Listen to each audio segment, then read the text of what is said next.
Hello, another short good video. Uh, KDE Connect device trusted connected, very cool. Because I forgot another thing, complicated, right? So many devices, very chaotically, very interrupted and stuff. But the thing, it's I will restart this computer right now and go into the BIOS.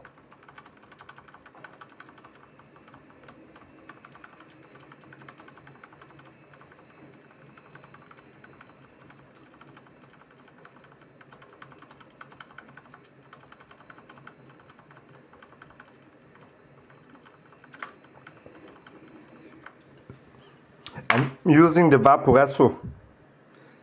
Currently my F bar, my mighty F bar shows me 9.9 ohms. All the coils they burn through. This burn. I don't know why. The F bar master quite cool with like the metals. I like metals on the skin since wait for it. Since modern technology has like metals, like on the other side of it, like here carrier metals which can cool two things and right and do shoot lights and lasers and have like extra pins and stuff, can do cool things, right? And these do also cool things with your hands, and you can have like these on your arms and these on your hands, or you can have something differently on your feet, something lookingly like that, something like that, but it's actually metal or something. Metal or something like that on your feet, right? And then you have something like that on your hands, and that something on your arms or something with metal and stuff, and that's doing like some lights and stuff, electricities, earthenings and stuff. Quite helpful, but these coils, these burn through. But they have another new vape on the market that's quite cool. You can buy the pots, these are pre-filled, but you can refill them. Pre-filled, refillable pots, apparently a thing, and they actually sell these, and I think these don't burn like that through and are a bit more smoother, comfortable. These are a bit negligent design. I don't really attest that, but it's quite helpful, like to like scribble through the body. I don't know what that does at all. I don't know where the data goes. I have like VLAN 6 with old Fritzbox. Data can go everywhere to Bonn data stations, aka antenna meltdown places and stuff. It's really complicated. I have usually very lots of fear, like including myself to technology. And that's also the reason why I have like old desk and stuff. But what I wanted to get to, now I literally forgot it, right? No, I didn't, but there I'm searching for like the debugging messages, this status, not maybe there, no, it's not there, DMI informations. I don't have it filled by the UEM or something. That's not a board which is signed DMI wise. Eventually important, but currently right now absolutely not. I'm searching for a different indicator, and that's super confusing, nothing standing there. Advanced, it's not advanced. Resize bar, I will disable that because I don't have the PVMs correctly socket and the RAMs are not on sports tunes mode. SPM control, will disable that. X8, X8, I don't need that, so let's leave that on auto. Chip scan switch 4, 5, 4, der chipset GAN switch, PCI lane. I will leave all of that on auto. ACPI settings, integrated peripherals, auto. Integrated graphics, I don't need that. I really don't need integrated graphics right now. That is the point where I wanted to get to. I have obviously 4 keyboards installed, 2 mice and 5 hubs and 3 drives, which is correct, but it's not USB drives. I don't know what it means. I probably have 3 drives installed in the form of virtual-related storage space devices. I will detach that right now for a second and see if something changes. Still the same. It's still the same. Cool.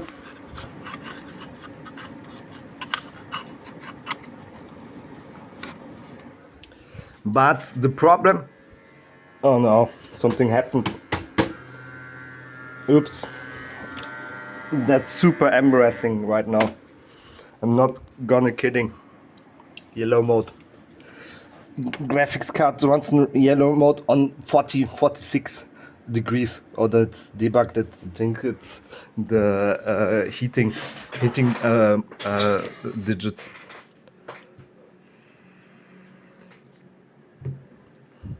Got actually a new charge of Elux Legend Nix Rainbow.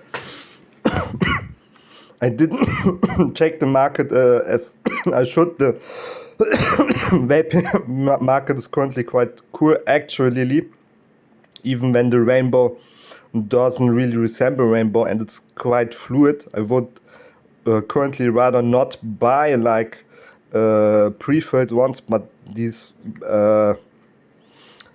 capitalist pick did actually put like the glycine for to smoke for 40 euros for so small bottles, right? That's 100 milliliter of glycine without any nicotine. And for nicotine, to put this into the aromas and stuff, you need to extra buy glycine with nicotine inside. So you have 100 milliliters of glycine, literally. 100 milliliter of glycine costs these days 40 euros inside the shop to buy without any nicotine or something. Freaking crazy. But I actually wouldn't buy these pre-fills. These are way too wet actually. But 20 milligrams of nicotine, you can't really imitate that, since 20 milligrams is like the holy border of maximum. And Elux Legend, I think, like overdosed, or usually they call these overdose product series, not the really overdose series, but Legend series. That does matter, and the rainbow is quite cool.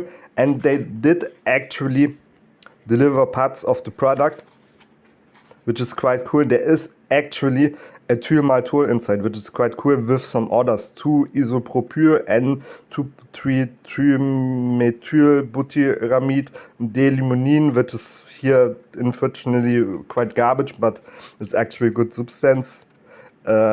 Allyl-hexanoate 4-hydroxy 2.5 dimethylfuran 2 Klammer auf 3H Klammer zu minus 1 Allyl-heptanut Allyl-3-cyclohexylphenol. I have no fucking clue what that is, but for ethylmaltol, quite nice. Looks like a little bit weird, but there's some problems I've noticed, but I have no solutions for this. I tried out using glycine in the form of loop from the supermarket drogery counters, not the apotheques, to use for smoking, which some brands are smokable, some not. And there's some huge problems with glycine, and like the fluidity break with it. It's usually better to not add any water to these loop glycines, because when you add water in these, some of these loops are not smokeable, and they have extra like chemicals inside. So when you smoke in high power devices like these or bigger ones, still there's just like incomplete smoke coming out of there, and you eventually destroy the coils. Eventually, not necessarily, but eventually. And when you put water inside these are basically unburnable in these. And some actually do burn, but putting water in these does actually worse, so you can't burn this as good as before. And there is some methods where you can use lube to put this in containers or something, or in containers like these, and these are like lube, very sturdy, but they collapse in some at some point or reasons, and I don't know how or why these collapse, and I actually would need to know. But the point of that is using lube which does not burn actually, and looks eventually like that when it's there's actually water inside. When using lube like this inside of these currently sold out vape liquids, does create actually some form of oil. Like when oil is on the water, then you see some structures and stuff. And when you put lube with some water inside, so it's fluid inside these liquids, there is like lots of division spaces, structures happening. And once you smoke these basically go gone, and these are then gone, and there's no like division inside there. And I don't know what that means, but I don't really like that there's like these division spaces happening. But I somewhat think I do like a little bit that when you actually start smoking that these actually disappear. But what would happen when you would smoke these vapes like directly? If the recombinations or something of the glycine would actually mean that the vape or something goes lower quality or something, I have no clue. But I wanted to notice that there's lots of cool vapes currently right out, but the prices for the glycine is fucking insane. But the aromas are quite super nice. For like 15 euro or something, you can get like 3 times, or is it 5 times? I don't know. I think it's like 3 times, 5 times, maybe 5 times more out of the vape, but you have to buy the glycerin and use half of that. So you pay 20 euro for the glycerin and then 15 euro for for the aroma. On 50 milliliters, I don't really know if the big ones are actually 50 milliliters, but let's say it's that's 20 euro plus 15 is 53. And this costs 10, so 3.5, 35 milliliters. You pay 35 milliliters to get like 50 milliliters, but without any nicotine, which is quite bad, but very noteworthy. These are currently super nice qualities, and these don't release in normal releases, but they have like overdrive and legend releases and stuff. Gem releases or green tea releases. Green tea releases very strong, and CVD releases completely new with like some knowledge of overdrive systems, how gems like work.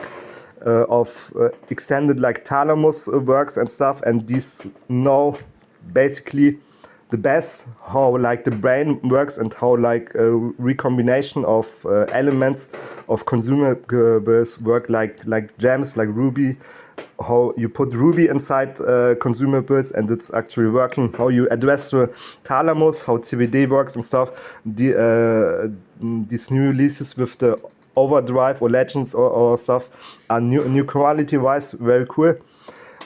But I actually wanted to talk about What it means that when I have like a hub or something which has just one keyboard, one mouse, that has actually just one keyboard and just one mouse contact, the others are USB contacts or AUX. When I connect that device with just one Thunderbolt connection to the main board and have no other keyboard or something attached, why it does give me out 4 keyboards, 2 mice and 5 hubs. Where do these 5 hubs come from? I have just one. The screen is not even attached. And I don't even have the other computer connected to that device. So it's cross-communicating or something, but there's a USB stick inside. But that's no hub. There's 2 USB sticks inside. There is one cable, USB-C cable for charging there. Connected. There is that device connected. I'm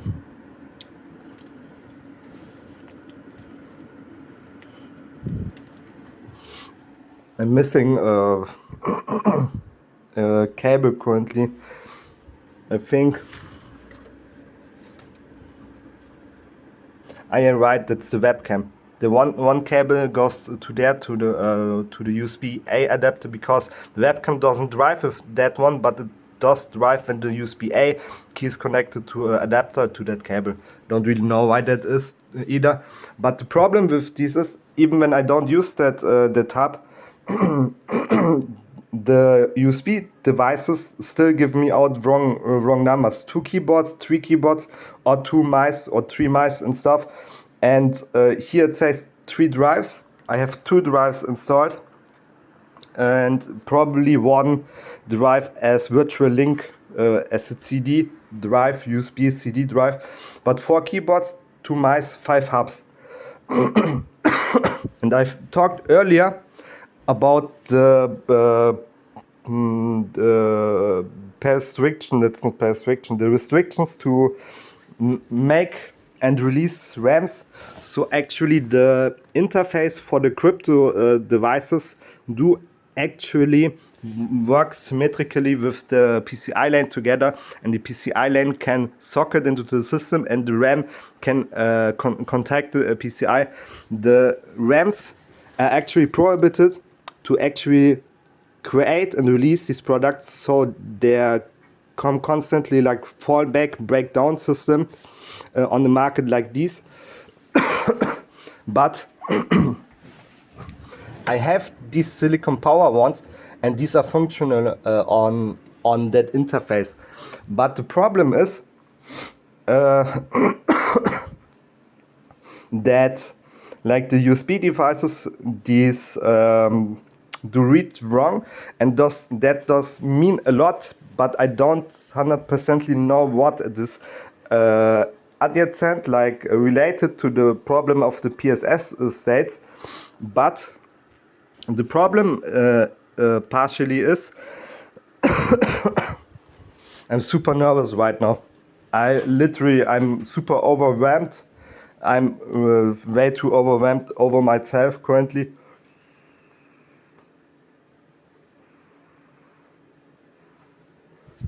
Computer systems are fucking complicated, man.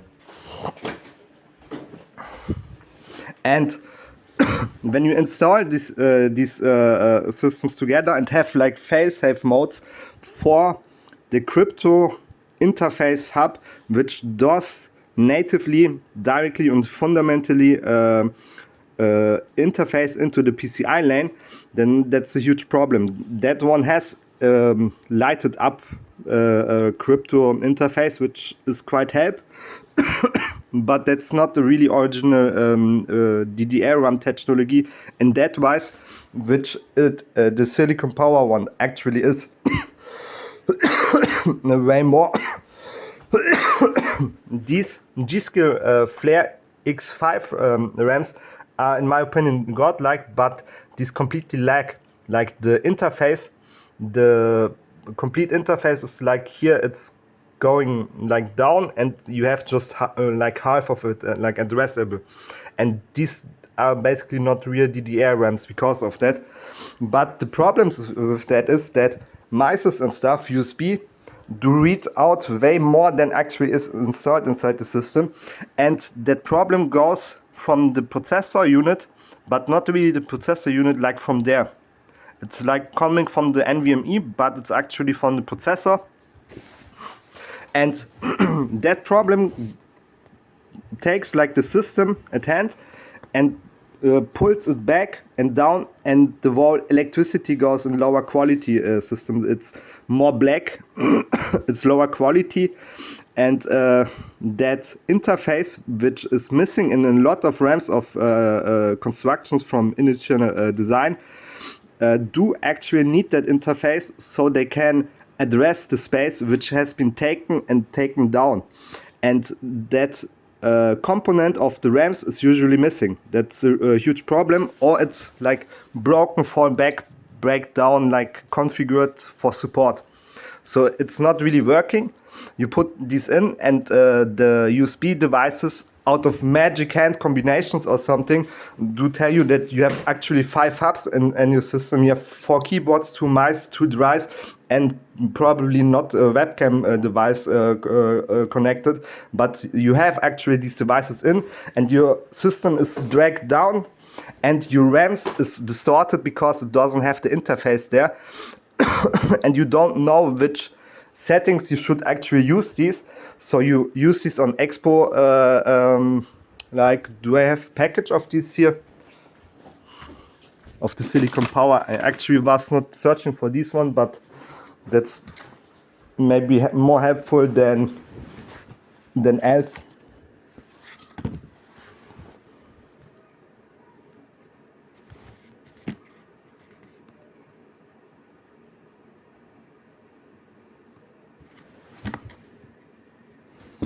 Yeah. Misthought that package is literally nothing useful. There's just DDR5 standing and the voltage rate. There's not even one indicator of functionality written down, except that it's DDR5 and the megahertz. That's terrible, quite bad. But I don't have another package here, I think.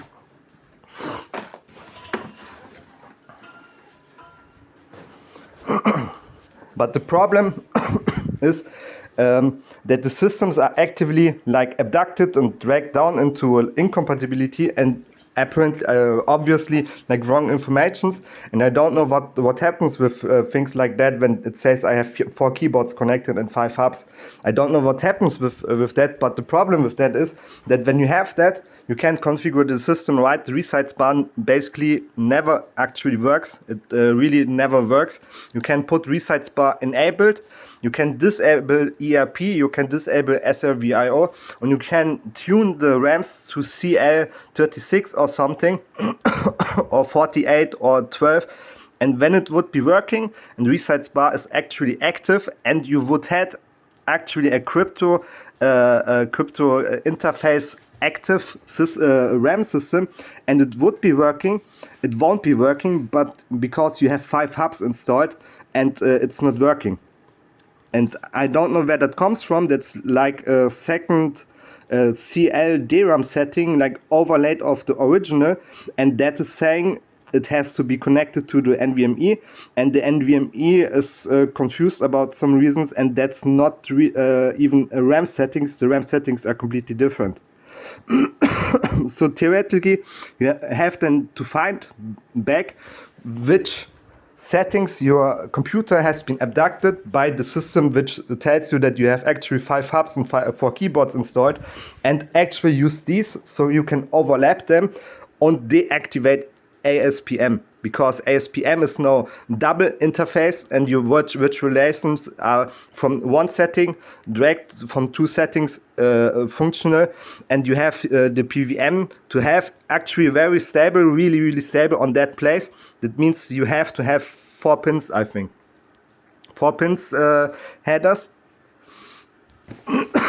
Let me think about it. No, you actually need to have a hexanet of could be 3, but probably 4 better. 3 would work out, but you, I think when you synchronize it with 2 or 3 pins, you actually need 4 pins and 2 and 3 pins like synchronized to the ACPI controller, and these have to be like installed very simple on the board, because 4-pin hexa networks on 2 or 3 pins synchronization to the ACPI board, while the board could have ACPI controller, but usually it's just better to make there some lines where the controller should be. It's more cheap. It's more cheap. You don't even need heat regulations. You don't need ACPI controllers. The cool ETA chip doesn't need any support or anything. It's more cheap. You can cheap the device for more. That's very cool. And you have two DRAM CL settings and the USB settings. I don't know where these come from. These come from the processor actually, but it's actually different in any wise. But since you have the working settings of the DRAM settings to CL of what the CL says, what of the foreign system comes in, which you can't configure in any way because you have these 5 hubs installed, and it's like that. You can change that, you can configure it, you can look into that, which hubs you have installed. You have these hubs installed, and it is actually like that, and you have to assimilate your RAMs to the settings and then deactivate ASPM, because these two settings are completely different things. And when they send data to the system, the complete system is usually very chaotic and distorted. And the PCI bridge of the graphics card goes down to 1x1, PCI Express 1 Gen 1 support to 1, or 3 to 16, 4 to 16, and 4 breakdowns, so the lower cards don't actually work or something. And you can't change it anymore. And I don't know where that comes from, and I don't know what you can do so that abduction layer of functionality, let's call it functionality, is actually terminated in some form, so that's deactivated, not actually ripping off your CPU, since you have actually 5 hubs installed in the system. I really know that, and you can change that, but I don't know where that comes from, and I would actually want to know where that comes from, so I can put the system into system configuration states which actually do work and actually do boots, so I can use that cool computer which is right here. But I don't have any measure to find out anything, since the internet is complete garbage here. And the other problem is that when that happens, ERP, you can't use that. That's completely garbage, and resize bar won't work otherwise too, and your crypto system is completely failing. That's another problem, because resize bar is extremely cool in the case you actually do use RAMs for CL36 or something on the last digit. You activate resize bar, and it's usually a validation and compatibility system and layer which does actually work, and you do FCL key to 2600 megahertz, so the PCI lane is supported, and you install a hexanet, extremely simple, extremely upfront and working into the system, so that PVM is secure, so that FCL key 2800 is secure, and your RAM CL38 or something is secure, and you hope that your interface, crypto interface, is actually working but not breaking down like this, because it's prohibited to actually create systems like these. But I would actually really know why there's 5 mices inside the systems, and where these are, how I can actually interact with these mices, and what the settings are, what the reason is why there's 5 mices, 5 hubs and stuff like connected to it, and I don't see it. That's a huge problem, but maybe just more for food for thought, so we can chill and disable XHC handoff. Very important, right? And not use and not use CSM or SRVIO settings, which are really cool, but rather look where the 5 mices are. So that could be way more important than you actually thought. I probably forgot something else, but I'm not getting to that either ways. But thank you for listening. Let a comment inside the comment bar of what you think about how the 5 mouses problems can be told about, and that would be probably cool.